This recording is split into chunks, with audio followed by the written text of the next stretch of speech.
We're back, and just before we run through the grid for race 3, a big welcome to our viewers from TVNZ to this very important round from Barbagallo. And on that subject, we'll have a chat very soon with a man who won't be able to start in this race. I'm talking about Craig Baird, so not so good news for the Kiwis on that score. Here it is, Jason Bright and Rick Kelly on the front row, followed by Greg Murphy and Marcus Ambrose. And judging on their race pace so far, that'll be a vigorous battle as we look further through the field. The Talon Tough Tools grid. Garth Tander, Stephen Richards. Richards, of course, climbing from a disastrous first race performance right through the field. How much pace will he have to go further? We'll find out soon enough. Bow and Kelly on the fourth row. Ellery and Stephen Johnson, who was in the wars but on the way up in that second race. Likewise, Paul Morris, big gains made there. And Jason Richards, another driver who's had pace this weekend but's been up and down like a yo-yo. Brad Jones fighting to hold position in the top third of the field ahead of Paul Wheel. Mark Skaife, a terrific first race, and then a penalty for pit lane speeding has dropped him down the order. He's fought back since. Russell Ingall likewise in all kinds of trouble, spinning in the entry to the straight and fighting his way back into the race. Paul Dumbrell had another terrible finish to a race. He was fighting his way through as well. Further down the order, we see Jason Bargwanna will start this race from pit lane. They were late repairing that car from a second race incident. These guys are in lots of trouble here. Wills McConville, Paul Radisich, Warren Luff. In fact, the Baird and Lowndes cars, I mentioned Craig will be joining us shortly, and Craig Lowndes too will be also out of this race. Engine changes for cars 18, that's Warren Luff, and 88, which is Paul Radisich. And that was Bargs' car getting ready to start from pit lane as we get ready for what should be another bump and grind as they go green. Here we are, race 3 at Barbagallo. Bright and Kelly dragging to the first corner. A little more conservative this time. Bright wins the battle. Kelly just falls in behind him. But Marcus Ambrose, very aggressive from the second row. A little too aggressive, perhaps. He's lost a couple of positions there at least. Running wide on the first corner. Yeah, Marcus was out wide on the outside of Greg Murphy and found himself in the marbles on cold tyres. No grip out there and has dropped about 3 or 4 spots. There he is. That hurts him at a critical moment of this race. He fought so hard to get through the field. He was one of the stories of race 1. Found it a lot tougher in race 2. Rick just ran very wide at the apex of turn 6 as well. I suspect that Greg Murphy will get a run on him as they make the run down here. No, he's going to hang on, but it's GT that's having a real good look at Murphy, who has to run big defence. He's just managed to sneak back across and take the line, but nearly runs out of road on the exit. And Steve, oh, there's Paul Morris. After fighting his way so far through the field, he's come off. Not quite sure where that was. Standing lap was a 61.2 for Jason Bright, a margin of 0.5 of a second at the end of the opening lap. Stephen Richards being very aggressive here. He was almost touching, perhaps he was touching the back of Garth Tander's car. Oh, Tander's run wide at 4. Richards through, and Kelly as well by the look of it. Garth regathers. Ambrose is in front of him. And Bow will get a run here down into 6. He'll have extra speed, but he may not have the room. Does he get the job done? It's very close. And Tander just hooks back in across the front in behind Ambrose. Crazy stuff in the opening couple of laps of these races. Each and every one of these races, they're the same, Billy. Doesn't matter where you look, it's all going on. So much action in the mid-pack, and it's so easy to make a mistake. Stephen Ellery in 9th position, car 31. Boys, we'll get him back. Pit this lap, mate, pit this lap. Well, they're bring Tander in at the end of this lap because obviously he's lost track position now, so the pit window opens for the compulsory stop. Now, in the first 2 races, we had safety cars at around this time, so it forced everyone's hand. It'll be interesting to see what the strategies are in this third race. Replay of the start here. You can see Marcus on the outside in an awkward spot. This is from Murphy's car. A little bit of contact here, and Greg making sure that he didn't let the blue car back across the bows. And then Marcus is out there. You can see him yanking on the steering wheels, not responding to the helm. There's no grip out there at all. Now on board with Stephen Richards, and you'll see the same thing again. There goes Tander. Bit of biff and barge to the first corner.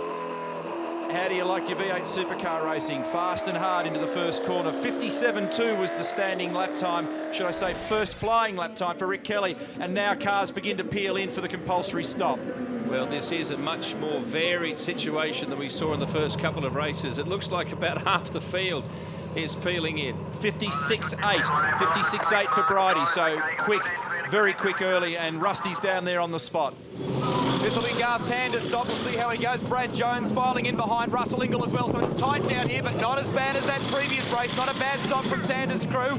Ellery gets a good one as well. He had a bit of a personal best in that previous race. Looked like they were a bit slow there with Rick.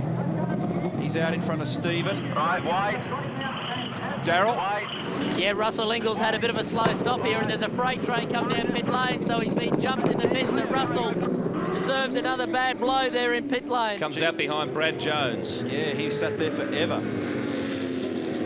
56.89 for Jason Bright in the previous lap. What can he do on this one with clean track ahead of him? Another car pits. Greg Murphy coming in. Ambrose follows him. Jason Richards as well. Mark Scaife.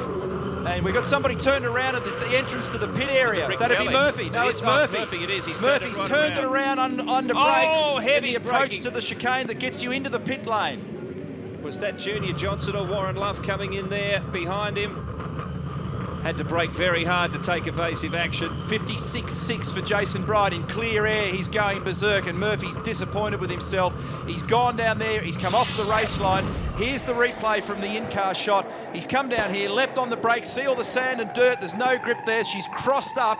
He's very lucky he didn't swipe the tyres down there, and as soon as I saw that shot, I knew that he was in trouble. When you see oncoming traffic on the pit straight, you're in strife. It's probably appropriate that we welcome to the commentary now Craig Baird. Beto, when you see that shot there, you think, that's ugly. It is very, very slippery, because every car that gets pulled out of the sand around here, they drag them back to the pit lane, and that's where all the sand gets dumped. So I almost went in there myself yesterday. You had great speed.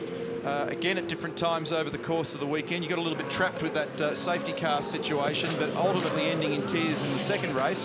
But you must be reasonably comfortable about the fact that you're in the game again at the moment. Oh, absolutely. Look, the car is running very well. It's a circuit that's not a horsepower circuit, so for us, we're very happy. Daryl Beattie. Guys, just a little thought down here, speaking to the Castrol guys. They're a bit positive with Richo at the moment because of race one incident. He has a good set of tyres available on that car, so we can see him move through even more. The top 10 are still to make their pit stops. I'm talking about Bright, Wheel, Dumbrell, Tratt, Longhurst, Noski, Max Wilson, Paul Radicic, Jason Bargwanna and Simon Wills. Beyond that, Rick Kelly, the first of the cars to have made a stop as they shake themselves out. Stephen Richards is next, so he's made a gain there. We may be conservative with that assessment when they've crossed the start-finish line the next time around, but it looks like Richo's made a big gain for the first round of stops. Todd Kelly next, that would be a gain as well.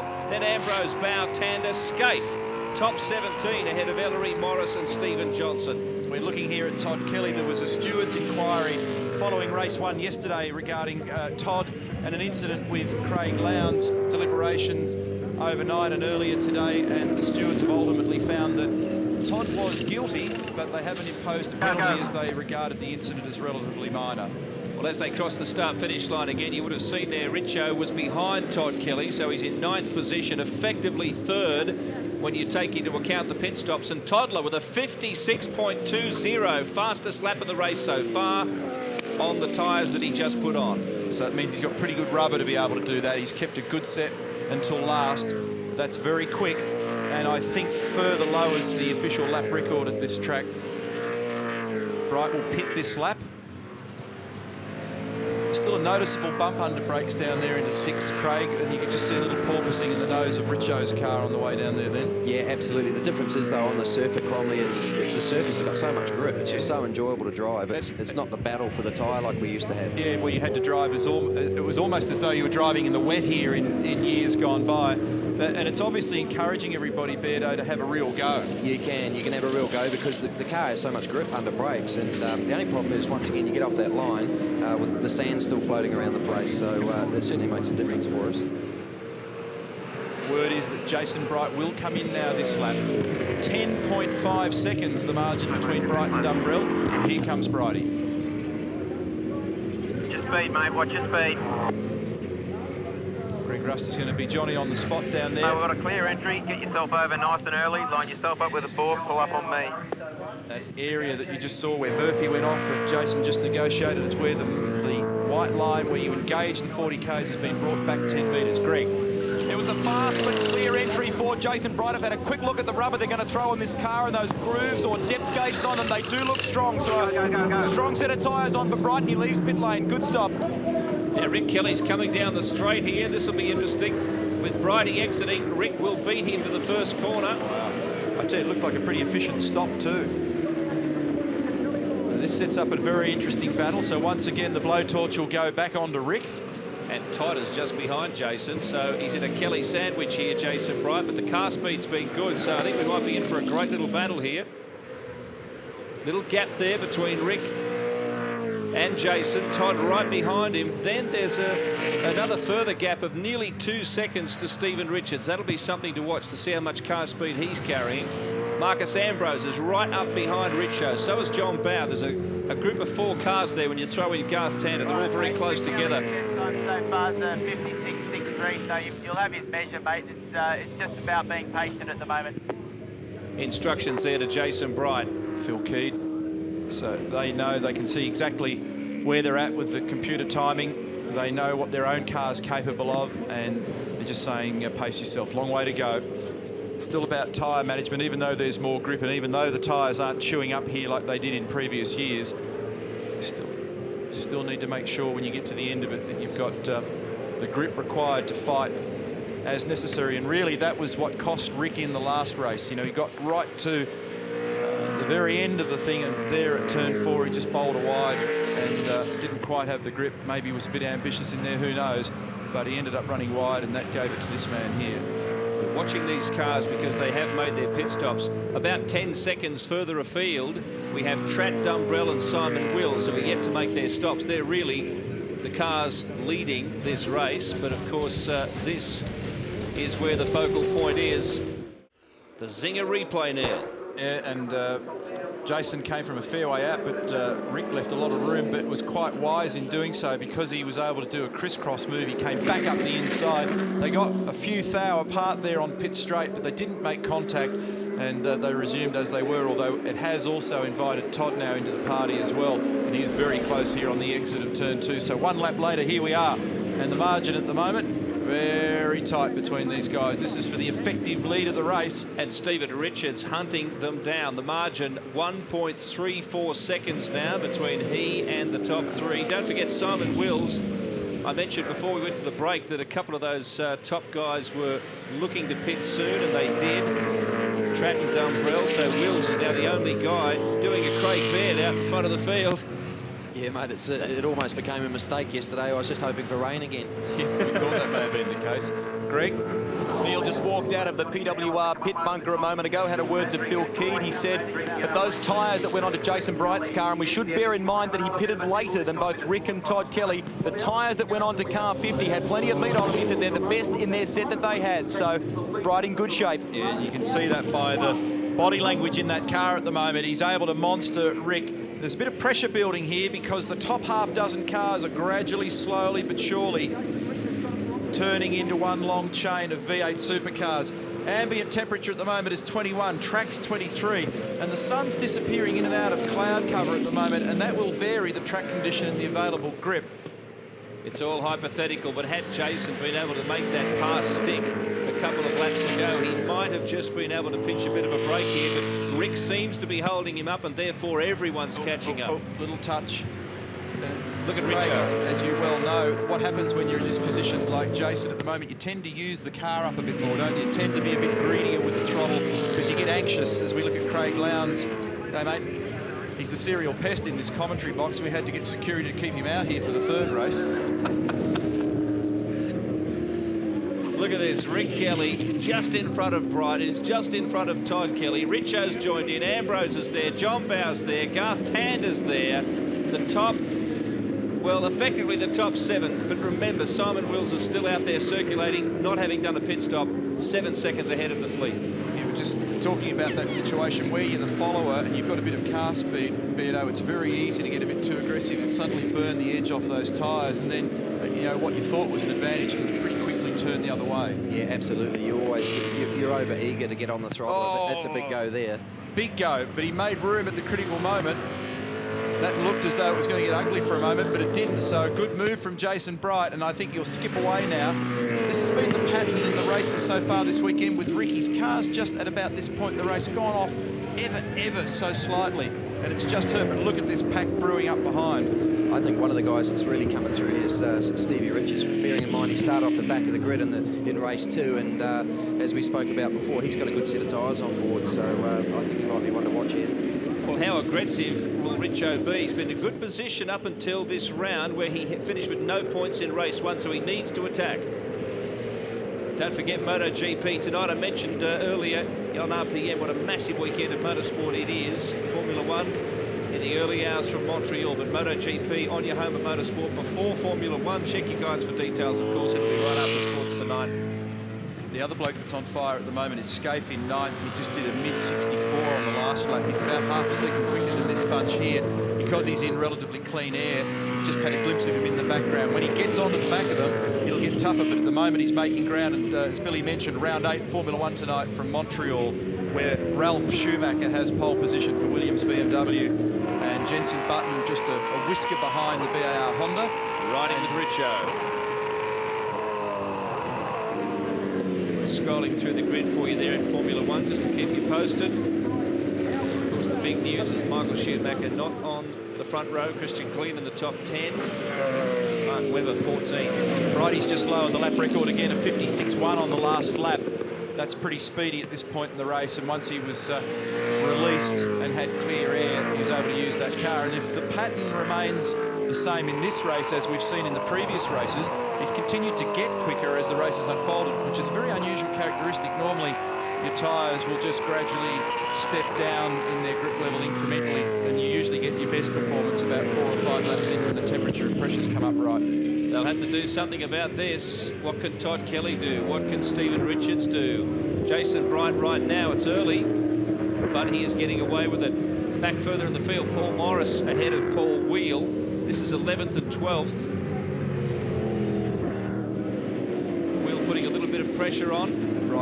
Righty's further lowered that number to a 56.1496. He'll break a high 55 here at some point. The car looks very straight. He's not sliding it anywhere. That's qualifying speed. That's great. Steve Ellery's fought his way through too. Top 10 at the moment. It's been a good job, you know, because Ellery had a shocker in the early part of the weekend. 32nd in the first practice. And then 24th in the second practice. 16th in qualifying, 17th in race 1, 6th in the warm-up this morning, and then 9th in race 2. Not a bad effort, eh? Scaife, the yo-yo of the field. He's been up and down like the honeymoon clubber. He's been running around in a GTR XG1 Tirana. And Bridie's now done a 55.95, so as predicted, he's managed to break into the 5s. That's speedy. It is very, very fast. I think Rick's actually, he's driving defensive at the moment. You can see the cars bunching up behind him. He'll be driving in the mirror, and that's doing Jason Bright a big favour at this stage of the race. Is it ever? He's really making use of the fact that the rest of them are all tangled up here, all in each other's hot, turbulent air, all a little bit unsighted. You can see here, it's like you go running down here to turn 6. There's another car in the way. It gets a bit instinctive. You can't pick your precise braking location. You maybe don't turn in the exact right spot. Todd's under siege here from Stevie Richards, who's having a look down the inside. He's well positioned, grabs 6th gear and got him. Ambrose pushes up on Todd Kelly now as we look back from Richo's car. His car's strong. Yeah, it's certainly showing that it's got a very strong engine and underneath that bonnet, that's for sure. And it's coming off the corner as well, isn't it? So he's able to use it. It appears that the car is well behaved and balanced. It's not breaking into oversteer. Whenever you get a good run out of turn 6 here down the front straight, it makes a huge difference. It gives you the opportunity to be able to pass down at 7. Halfway through the race. He's now looking to attack Rick Kelly and gain something. Bright's lead over this pack is 3.2 seconds. This is Scaife. Right behind Garth Tander. 8th and 9th, this little battle. Just in front, it's John Bowe and Dumbrell's off. What's happened here? That's turn 4. He's disappearing fast. Big camber off the road there, and he's gathered it all up and grabbed a gear. He's had a pretty fraught weekend, Paul Dumbrell. He finished the second race with somebody else's front wing assembly on the front of the car. She was the dual wing Holden Commodore. And Simon Wills in for service in the road ships entry. So he was technically the leader of the race until that point. So now the top of the order is cleansed. It's Bright, Rick Kelly, Stevie Richards, Todd Kelly and Marcus. Isn't it terrific? You think about the different philosophies behind these cars, many different theories. You look at them all, they'll have different shocks and springs and brakes and engine componentry and different drivers and driving capabilities and roll cages, and when it boils right down to it, you got all these different guys from different teams and different cars, absolutely nose to tail, waiting for the next guy to blink, make a mistake and grab him by the throat. Well, it's interesting, I started to say there before we got onto more immediate matters, but Scafey's been running around in a duel with John Bowe, Tirana versus Falcon, just as a bit of a historic promotional event here at Barbagallo. They both had a lot of fun with it, but it's interesting comparing the two eras when we're about to start tampering with this series again. The racing at the moment is just fantastic. 4.1 seconds the margin, Bright to Rick Kelly. The last lap for Jason Bright was a 56.7, so he's just bled away fairly substantially by about 3/4 of a second from that new lap record that he set, which is a 55.9567. Well, he's gained half a second approximately on each of the last two laps, Brighty. It's a worry for the rest of these guys. Yeah, that's a big ask for anyone to close that gap now. Even if they get past Rick, it's going to be a major problem to close that gap down on a used tyre. These two came to blows in some way, shape or form in the second race. It's Russell Ingall looking at Brad Jones, and Russell was the first guy to nail that foam sign on the exit at turn 7, and then somehow Bradley and Cito got together down there as well, and what was left of it, Glenn well and truly finished it off. Well, Bradley's been around for a long time. He's a hard man to pass. That's one thing we can say about Bradley. He knows 19 laps what to he's go, doing out Rusty, there. 19 laps. Well, he had a pretty solid grid position this weekend, starting in race 1, which he hasn't seen too much of this year. And he finished 12th in that race, so it was an opportunity for him to get a bit closer to the front of the field. At the moment, he's fighting for that 12th position with Russell. See, to give you an indication, these guys are lapping in a flat 57, which is basically the same sort of speed as the leaders at the moment. In fact, it's a fraction quicker than a couple of the guys up the front. So it's this same point we make where it is the qualifying and the way in which they're spaced on the grid, and then the shuffling of the pack in the opening couple of laps that ultimately determines where they sit on the road. Absolutely. I think we always used to say that payday was on Sunday, but it's really become a Saturday payday. Yep. Qualifying is just so important. You qualify badly, it's a bad weekend. You might have noticed there the trackside times. You must have a look at trackside, because once again there's been some extraordinary action in the supporting categories. A great package for the fans here. We're told there are 47,000 people here at Barbagallo today. Like Man Friday is following Robinson Crusoe through the field. Look at this. Richo under brakes, but the concertina effect unsteadies Ambrose, who just sneaks in front of Rick Kelly. John Bowe right up on them as well. Yeah, Rick found himself out wide at the previous turn. Here's Mark Scaife, and he's in a little bit of biff and barge here, and Ellery actually gets by in the super cheap car, and as we said earlier, he's actually made great ground this afternoon. He's battling up there in 8th position at the moment ahead of Mark. Now, here is Richo down the main straight with Ambrose right behind him. Todd Kelly has been left in their wake now. So it's Bright by 7.4 seconds. And the last lap for Jason Bright was a 56.5, a 56.9 for Stevie Richards, a 7.1 for Ambrose, and Todd Kelly, because he found himself out wide at turn 1, was a 7.7, a 7.6 for Rick Kelly, John Bowe a 7.7, Tander a 7.8, Ellery a 7.9, and Scaife a 7.4. Paul Wheel's actually quick at 6.5. He's 10th at the moment. And there's a problem also with the FPR car on the previous lap. The Zinger replay shows that another engine drama, or engine-related drama for these guys, which must be terribly frustrating. Craig Lowndes already standing down in this race. You can see the oil trail behind the car on the edge of the road. And then here's the aggravation that caught out Todd Kelly down here at 1, and you've got Marcus coming down the inside. A little bit of fishtailing, perhaps a light contact with Richo, and Todd was held out wide there at one point as well, so it's all been happening. That's Ellery trying to defend the position he gained from Mark Scaife now, but finding a very difficult target in Garth Tander in front of him. Let's go to the pits. At the moment, Billy, Stephen Ellery could in fact be driving on borrowed time. I've just had a word to John McLean from the Super Cheap Auto team on a weekend that is undoubtedly their best showing of the year so far. Since the pit stop in this third and final race, Stephen has had no alternator. They've got no charge in that car. They're driving on the battery at the moment, so it looks strong. The question now is just how long it will last. Rusty with that move that Ellery made on Mark Scaife down into turn one. I went and had a chat with Robbie Sarra. I said, what's going on with Mark? He said, Mark's having braking problems at the moment, difficulty with the pedal, so issues for Mark Scaife. Ellery tested at Queensland Raceway midweek before heading for Western Australia. Busy week for the team. They got the one transporter, and they also had to service Luke Youlden for the Konica Minolta Series down in Sydney. It's interesting, a couple of fellas this weekend have said that they've had a marginal brake pedal. Scaife. Paul Wheel's gone under Scaife there. Yeah, quite a few fellas have complained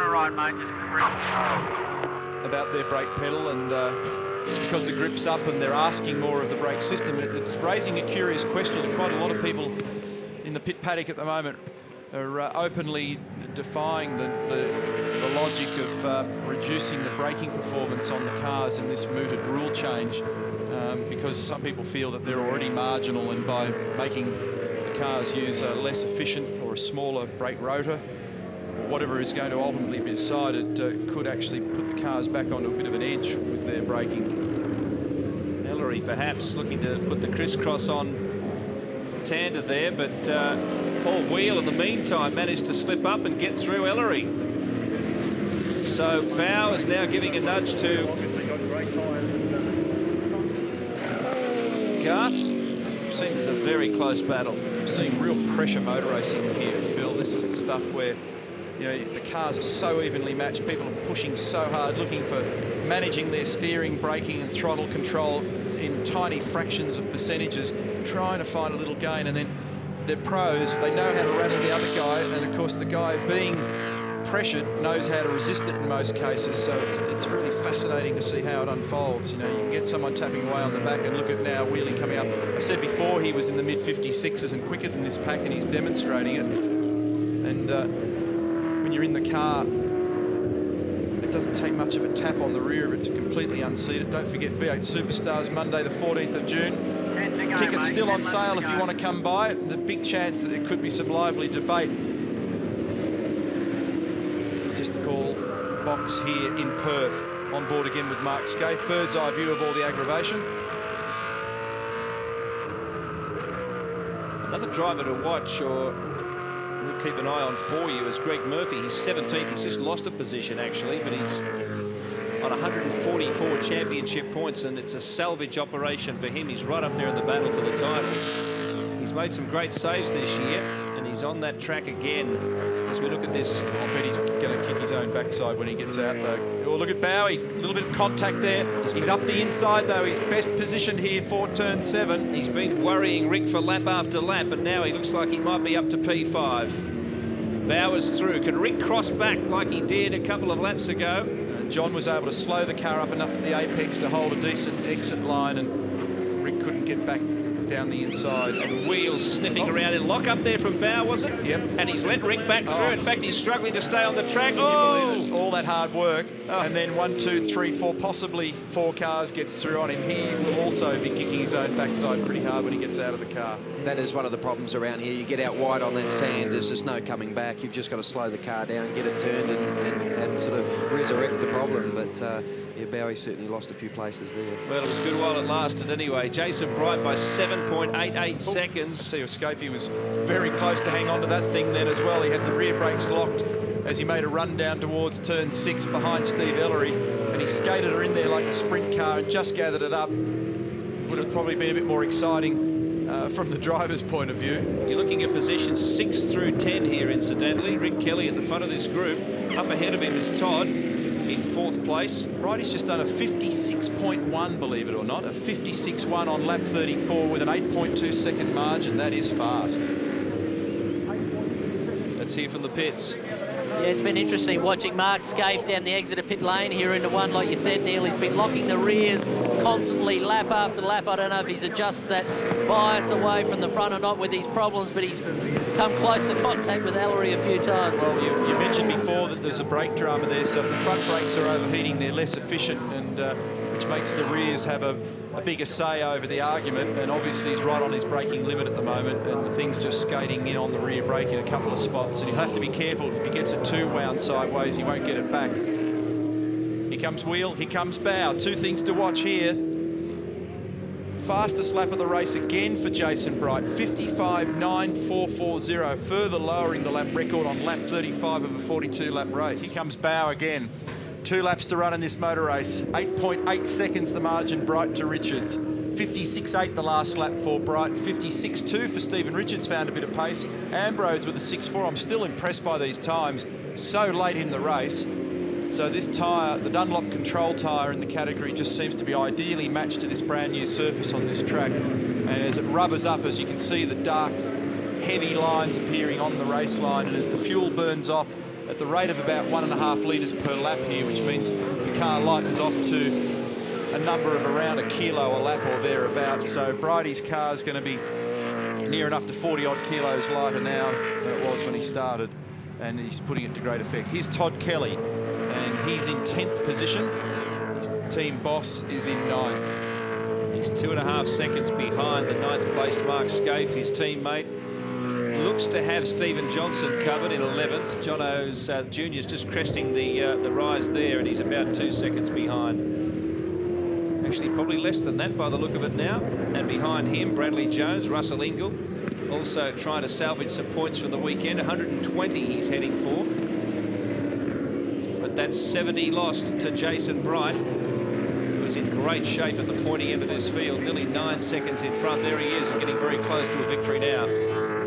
Striking a bit of lapped traffic here. WPS Racing, David Bernard, they've had another eventful round. In fact, it's Mark Noski in car 14 that's just ahead of him. And then Anthony Tratt just a little further up the road. Jason, that's a fantastic effort, mate. Great job. Jason Bright wins in the middle of traffic, but he doesn't care. It's been a great performance, and a round-winning performance too. Stephen Richards holds off Marcus Ambrose, also amongst lap traffic there. Paul Radicic down the back of the field. They are your top 3. The top 3 in the round, though, will be Bright, Ambrose and Kelly, as there's a flurry of cars crossing the line now. Ambrose third officially, ahead of Rick Kelly, Paul Wheel, Garth Tander, John Bow there. They all spread out across the line. Stephen Ellery, great performance ahead of Scaife, great save. And then Todd Kelly, that's your top 10. 190 points to Jason Bright, very valuable haul. Ambrose, though, with 178, has managed to do what we all feared from this point system, and that is maintain arm's length. Stephen Richards' haul, incidentally, from the weekend, only 116 points, so he'll slip down. Second round victory of the year for Jason Bright. We didn't quite nail 5 different winners for the first 5 rounds, but I think you'll agree it's been very entertaining on the way. Our thanks to Craig Baird for joining us in the commentary box, mate, and better luck next time, because the car's not that bad, is it? It's not that bad, and luck wouldn't be that hard to get a bit better luck than what I've had. So yeah, thanks, guys. Good start to the year, and the speed was good enough to run with them at the front in that first race. Let's recap the placings now. There's your top 10.